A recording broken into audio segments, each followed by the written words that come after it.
আমারই চেতনার রঙে পান্না হলো সবুজ, চলে উঠল রাঙা হয়ে। আমি চোখ মেললুম আকাশে, জ্বলে উঠল আলো পূবে পশ্চিমে।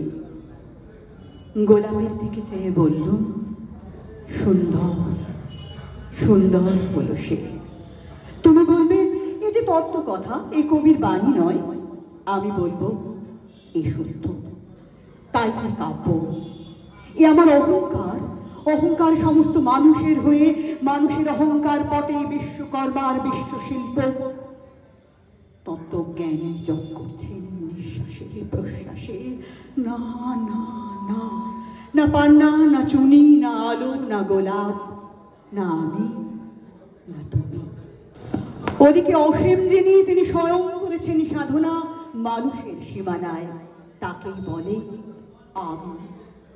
সে আমির গহনে আলো আধারের ঘটল সঙ্গম, দেখা দিল রূপ, জেগে উঠল রস, না কখন ফুটে উঠে হলো হা, রেখায় রঙে, সুখে দুঃখে, মায়ার মন্ত্রে।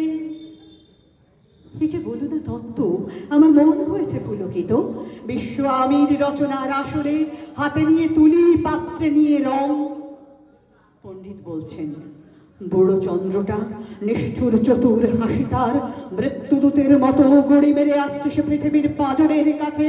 একদিন দেবে চরম টান তার সাগরে পর্বতে। মর্তলোকে মহাকালের নূতন খাতায় পাতা ঝুড়ে নামবে একটা শূন্য, গিলে ফেলবে দিন রাতের জমা খরচ। মানুষের কীর্তি হারাবে অমরতার ভান, তার ইতিহাসে লেপে দেবে অনন্ত রাত্রির কালি। মানুষের যাবার দিনের চোখ বিশ্ব থেকে ছানিয়ে দেবে রং, মানুষের যাবার দিনের মন বিশ্ব থেকে নিকিয়ে নেবে রস। সত্যির কম্পাউন্ড চলবে আকাশে আকাশে, জ্বলবে না কোথাও আলো, বিনাহীন সভায় যন্ত্রীর আঙুল নাচবে, বাজবে না সুর। সেদিন কবিত্বহীন বিধাতা একা রবেন বসে, নীলিমাহীন আকাশে ব্যক্তিত্ব হারা অস্তিত্বের গণিত তত্ত্ব নিয়ে। তখন বিরাট বিশ্বভুবনে দূরে দূরান্তে অনন্ত অসংখ্য লোকে লোকান্তরে এবার ধ্বনিত হবে না কোনো খানে, তুমি সুন্দর, আমি ভালোবাসি। বিধাতা কি আবার বসবেন সাধনা করতে?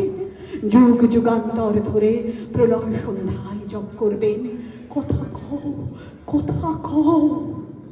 বলবেন বলো তুমি সুন্দর, বলবেন বলো আমি ভালোবাসি। নমস্কার।